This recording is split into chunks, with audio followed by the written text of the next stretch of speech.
And I'm sitting on the couch, and the producer, David Lucas, says, Albert, we need some cowbell on this. Just straight ahead. Nothing. I'm sitting on the couch. Don't screw this up. Welcome to the podcast, Appetite for Distortion, episode number 400. Excuse me, Holy crap. 504. 504. A little bit of dyslexia there, Joe Bouchard, but it happens with age, right? Yeah. Yeah. You're laughing at me. It is such an honor and a pleasure to have you as we, starting out these 500s section of my podcast, because we were talking a little bit before the air. Yeah. I grew up on Long Island.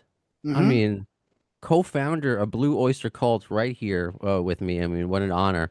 I started in Great Neck. Great Great. Neck with them. I grew up in, I like to say, because my family's from Brooklyn. So, I mean, you'll get a sense of my humor here. I like to call myself a Brooklyn Jew rather than a Long Island Jew. But I moved when I was 1.5 to Uh, Baldwin. So I grew up in Baldwin. So yeah. that's close-ish to Great Neck. So, I mean, so yeah, legend, Stony Brook going back all the days. So, I mean, this is just an honor. And did you ever think all these years later, I mean, you knew back then this is good what you're going to do for the rest of your life, I'm sure.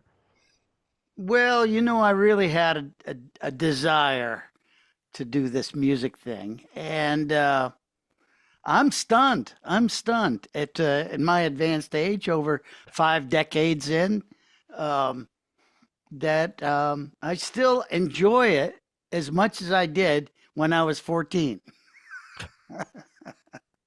And to perform at such a high level is incredible. So here we're talking today because unless it's a secret location, Yeah. where are you today, if you don't mind me? I'm in Connecticut, Okay. across the Sound, down on the eastern end of Connecticut. It's very woodsy here. I'm really in the middle of the woods. And I got this little studio here, making my 8th solo album, uh, and I'm halfway through it.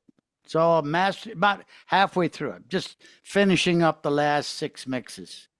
Right on, because I want to Yeah. get to your latest work, but Mhm. before we do that, because time is of the essence. This is what I we know. talk about time. So I understand it's a podcast we're heard all over the world, but we do have listeners here in New York. I'm in Queens currently right now. Hmm.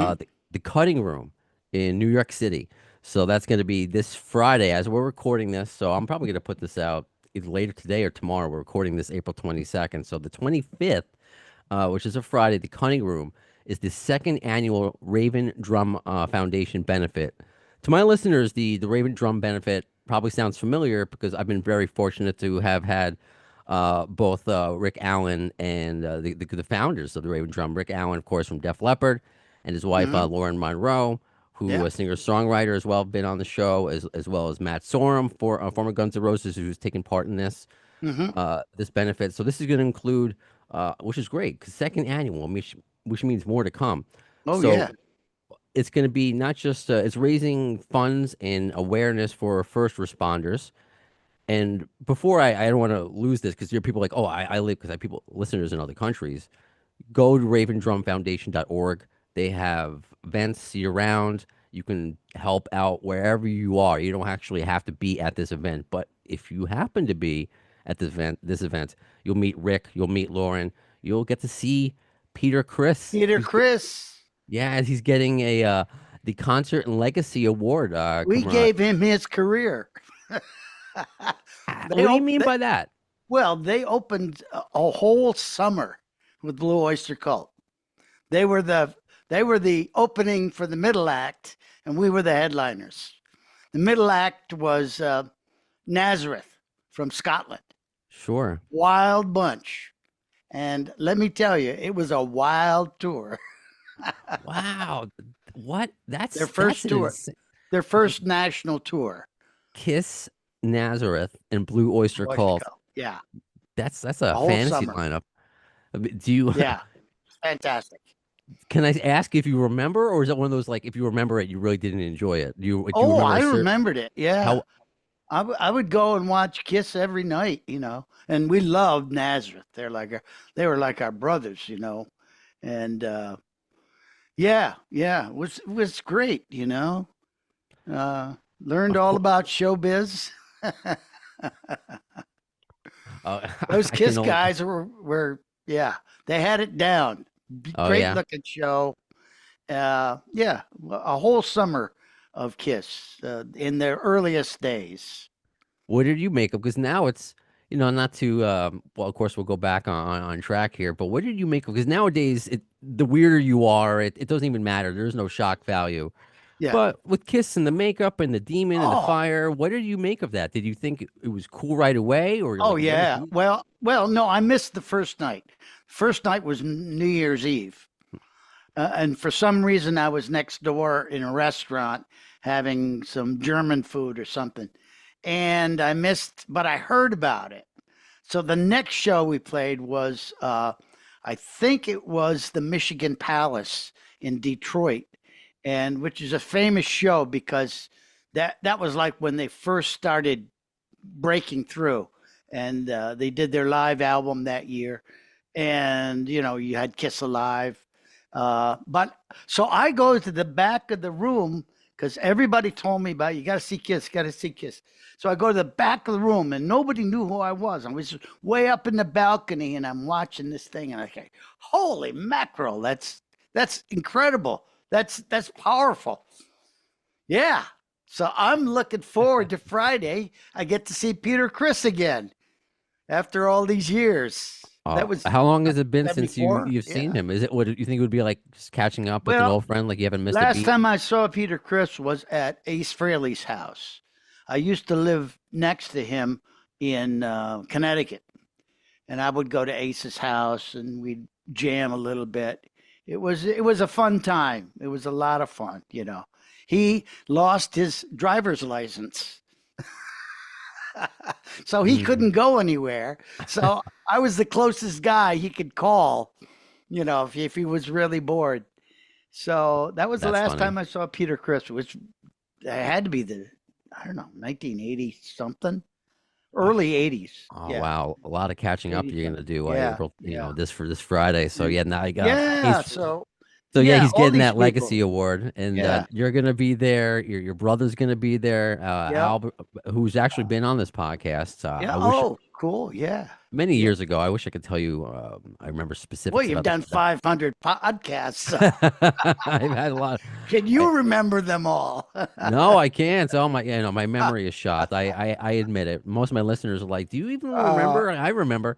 Mountains Corky Lang is gonna be there, and Corky, yeah, and Ricky Bird, and I just heard Chasm Sultan, who played bass with Blue Oyster Cult after I left, and he's a really close friend, great guy, and just so many other people. One of the reasons my band is playing because I have this great drummer. Speaking of drummers, and there's going to be so many drummers there. If you are a drummer in New York City, you got to be there because that's where it's going to be pandemonium. But I have Mickey Curry playing drums in my band now, and Mickey played with Hall and Oates, Brian Adams for over 30 years. I just saw him playing with Mick Jagger and Tina Turner at Live Aid. He's just a fantastic drummer. So one of the reasons that we're kicking this thing off is because Mickey is just so incredible. He's a veteran to the business. He's got 40 gold records. And that's a lot of gold. That's a lot of gold. And but he's so modest. And he's kind of shy. I don't want to know if I want to go to these celebrity events. okay, And I must say there will be some celebrities there. And but we talked him into it, and so I'm excited. I was thrilled that Billy Amendola, who's a good friend, who's one of the co-producers of this event, asked us to play, and And my brother's going to be there playing the cowbell because he was the one who played the real cowbell. I was there. I was a witness. I swear on a stack of Bibles. Albert, my brother, played the cowbell on the big hit Reaper. And so we're going to reenact that. And I love that. It's And actually also, funny. there's going to be a raffle that somebody can win that cowbell autograph. Every drummer's going to sign the cowbell. Oh, that's awesome. Yeah, And so you know, it's it's not funny, only actually. it's a great instrument, but it'll be epic because you'll never get all these drummers in the same place at the same time, you know. And so they're going to sign the cowbell, and we're going to raffle it off, and I love that. somebody's going to be a lucky winner. You It's know, yeah, a couple things. Maybe I'll update Wikipedia because it doesn't say who actually hit the cowbell on the well, record. I there's just looked at it before yeah, we I spoke. know it's the producer David Lucas. I don't know if you've seen the SNL Hmm. episode on Peacock. Hmm. They did a whole hour on the cowbell. If you haven't seen that episode, go look it up. I Wait, think there's an episode of the skit you're talking there's about. a whole episode of the skit. Okay, that It's I one of haven't those seen. things where it's retrospective and goes back in the first year what happened, and then the cowbell, and then the year it wasn't so good, and then how it goes on today, how it's built. That's so Uh, funny. I yeah. only I it's funny because I was just watching the skit because I hadn't watched it in a long time. And It it's because holds when I up. read about the raffle and stuff, I was going to ask you this, and I guess this will be the jumping off point because you're already a famous musician, established, and then all these years later, this skit comes around, and I'm of the age where I'm sure I Oh watched it yeah. live. I probably watched it live, but now all these years later, I mean, or do you think it's? I mean, you've obviously embraced it. Oh Obviously, yeah. it's Well, added this other chapter to your already storied career. So, is that how you we feel? started in the 70s, basically started in the 70s, and the 80s were good to us too, but the 90s kind of not so big. And then in 2000 was the year that thing came out on Saturday Night Live. People have not stopped talking about it since 2000. That's 25 years of cowbell. Right? You can't make this stuff up.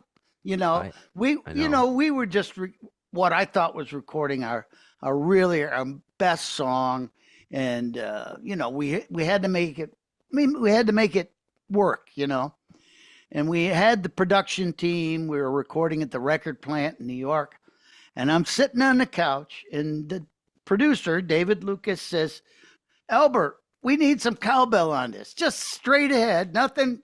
I'm sitting on the couch. Don't screw this up. I'm sitting looking through the glass. And he did it perfect. Perfect in one take. One take, perfect. And I could feel my whole body, all my muscles going, good. And then I came back a couple of weeks later when they had it mixed, and oh my God, I was just blown away. We you know you're we were lucky to be in a band to begin with, but to have a weird band like us come up with a monster hit like that, it was. Yeah. Well, we had Godzilla and we had Burning for You and Hmm. some other really good songs. I wrote a song that Metallica covered on their album. Well, when you get a Metallica cover, that's pretty darn good. But Reaper's the one. Reaper's the one that just broke it open. But that was in '76, so it wasn't until 2000 that Right. they somehow, in the twisted mind of Will Ferrell, and that's in there too. How he had shelved it. It was supposed to be Norm Macdonald. Norm Macdonald was supposed to be the host, You know what? I didn't know but that what? either. And he just stuck it he stuck the script in a drawer, and then the next time when Christopher Walken was there, he pulls out the script and said, and yeah, yeah. And then it just worked, and it's all about overcoming adversity and how how the parts are how the whole is greater than the parts, so it all comes together, and that was kind of like how this episode of the Cowbell ends. It's with Will Ferrell and my brother sort of agreeing on this thing, because Albert's in there for about 15 minutes of this hour long. I don't know how this has passed me by, but I Oh, got okay. go look it up. It's well worth it. Well, again, just the skit itself, Yeah. because I've been an SNL fan since I was able to stay up late at Sure. night, and then being a Long Islander, being a rock fan, I'm like, Sure. and then just and have it become a pop Oh yeah. culture thing All is the bands that played on there, so cool. they never asked us. It was weird. Never That did. is, I don't know. Maybe the timing just wasn't right. And also, to be honest, our manager did not want us on any kind of live TV. We were a live act, but not for TV. mm, We were. that's a different Yeah, it's a monster to do different. it. Yeah, it's a whole different animal. A lot of people pull it off. Some people don't. So rather than that, and we grew up in the live era of music. You couldn't get it. There was no MTV. It was just like Well, now there's no MTV if you there want to was make that Ed argument. Sullivan. There was Right. Ed Sullivan show. Yeah. Yeah, and that was kind of stiff, and. So yeah, um, Well, I mean, the things fact that worked out. Things worked out. things worked out and the live music experience. And I just want to say right off the bat, I mean, well, not off right off the bat because we've been talking for a little bit. When my son, where you may have heard him dropping toys in the background, stuff like that, he's going to Uh-huh. be 2 the day after the event. We've Oh, taken it to that's awesome. some. I mean, I can't believe that he's going to be a 2 already. It's insane. But looking forward to going to shows with him, the concerts. I mean, my Oh wife had yeah, taken him to yeah, some like light, folk rock kind of stuff, but to take him to a rock show, especially with all those drums, I mean, we have headphones. I don't know if I want to yeah, yeah. do that just Hearing yet. protection for little kids. Yeah, so hopefully this is the second annual of many to come. And Yeah, by the way, hosted by my friend Maria Melito at yeah, Q1043. yeah. She's I love great. her. Yeah, I've done a lot of shows at the Cutting Room, mostly private parties, but they're all good, and she's there often. So I've got to meet her, and Yeah, very no, nice. I occasionally I was doing it more before my son came along, filling in Uh, for the Jim Kerr's producer. So I would be there helping out in the morning. Then Maria yeah, comes in for her midday shift, and we've nice. gotten plenty of long chats, and Yeah, yeah. she's great. But I want to You're a talk music about fan. yeah, for sure. But I wanted to focus again not just on the musical part of the Yeah, Raven Drum Foundation, but the conversations I've gotten into with Rick, with Lauren, with Matt Sorum, and that's about mental health and recovery and just yeah, the yeah. healing of first responders and veterans struggling with post traumatic stress. I mean, is that something that I don't want to say you in particular have experience with, but is that something that maybe you know somebody? Because I often talk about mental health. I talk about my own battle with depression and addiction. So it means a lot when people like Rick and Matt talk Yeah, about their own yeah. battles and Oh vulnerability. yeah.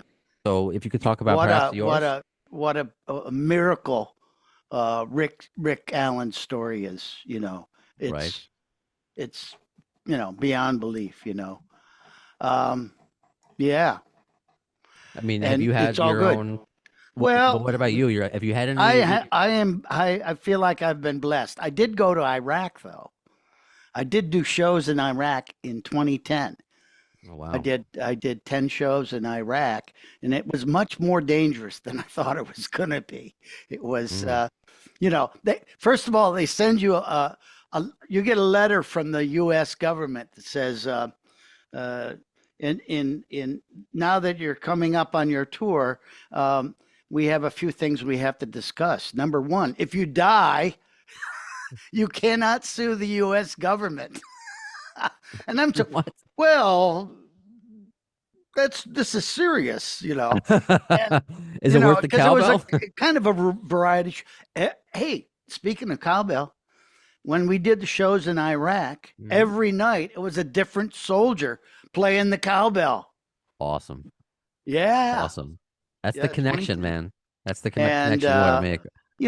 it was more dangerous than I thought it could be, but I could see how the soldiers that are there. I mean, we were only going to be there for a week, a week and a half, and but the guys that have to be there for the full term, the stress that they go through, and this was 3 months before Obama was going to end the war. That was the official end was going to be in September. We were there in July, and it was more dangerous than I thought. There were some code reds where they're shooting mortars into the camp.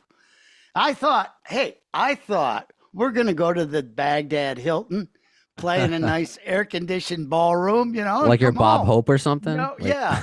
No, we were in the Wow. desert on flatbed trucks, playing Reaper and Eye of the Tiger. It was we did Cool in the Gang songs.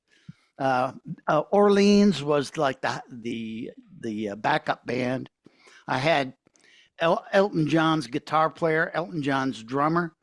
It Mm. was, What an experience. yeah, what an I'm sure, experience. yeah, Yeah, to change your perspective on a yeah, lot. So yeah, yeah, again, so if you want to help veterans and first responders, yeah. I mean, and the ravendrumfoundation.org firefighters, that have been fighting the wildfire or the in wildfires LA. in LA. When I first heard Hmm. about this is a no-brainer. I'm going. I'm doing it. I don't care whatever, you know. Nobody's getting paid for this. We're all doing it out of the goodness of our heart. So yeah, Well, it's going to be that's great. special. I mean, the catch up for you personally, the catch up with friends, and Yeah. for a great cause. I wish I could take my guy who's currently counting cars. He has four. Yes, you have four cars, buddy. He's big on cars and numbers and letters. Oh, that's the best. So I'm hoping. Well, let me. This is a good transition. If we can't make, we're not going to be able to personally. We're not going to Yeah. be able to make the cutting room. But what about you and touring? Or could we see the Joe Bouchard band out and Yeah. about this summer? Yeah. We're playing in Connecticut later in the summer. Mm-hmm. And then I have a few other shows after that. We just played at Iridium in New York. Um, this was this is last November. Um, we went down to Florida, played a really great gig there. We just played in Fairfield, Connecticut. Great show. I'm so excited about my band. We've really worked hard. We did a new album, and which I'm working on right now. But it's I wanted to go back to like the old school with everybody in the room Mm-hmm. playing our hearts out. Getting the great sounds. Really exciting. Old school. I don't know. If this is going to sell because there's so much competition, but I'm excited. I'm excited about playing a few shows, not too many. Mickey was on the road constantly with like Brian Adams. It was, you know, world tours, that never stopped. And when COVID came along, he decided to retire. And then I found out he lives close to me. And, if you don't play, you lose your hands, So you got to keep playing. And he realizes that. He says, I don't know if I want to do that. He wants to do it.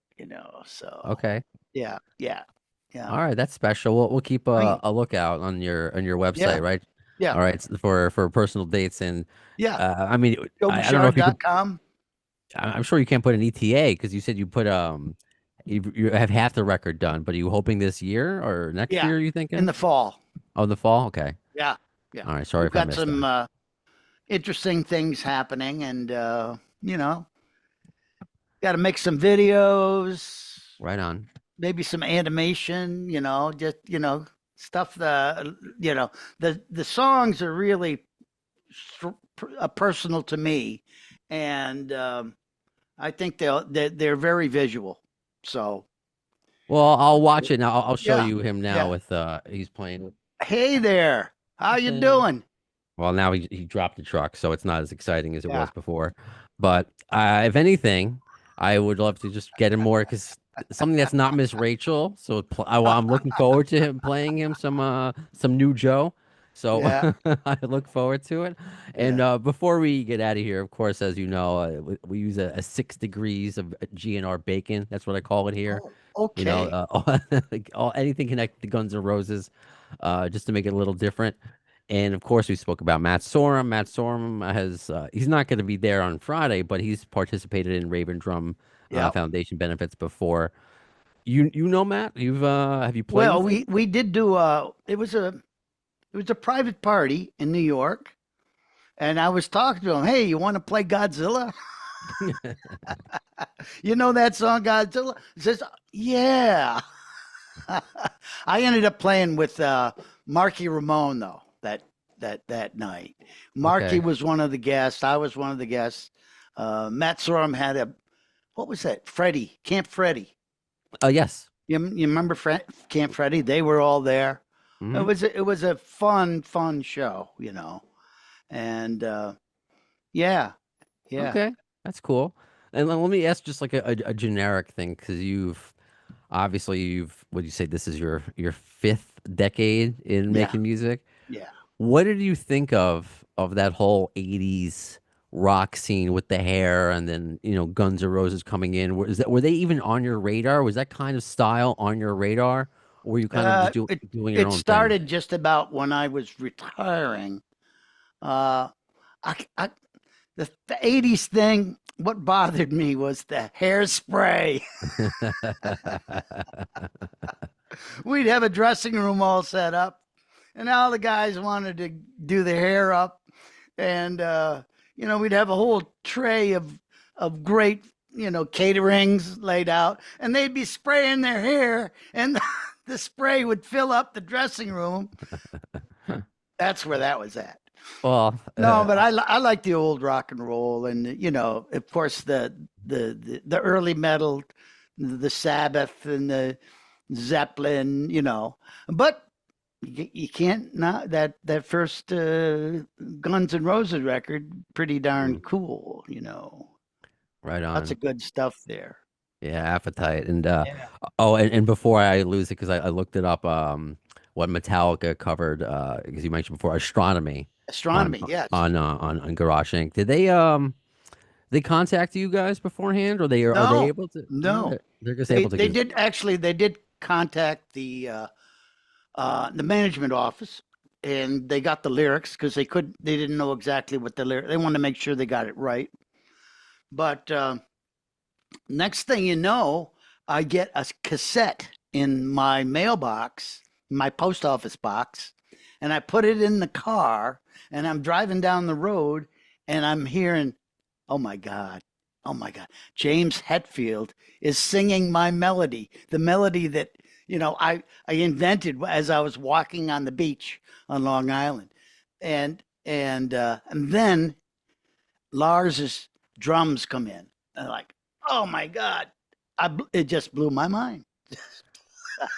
I just blew my mind thinking about it again. I wanted to jump up and down, but I was driving the car. Yeah, and that was a big turning point.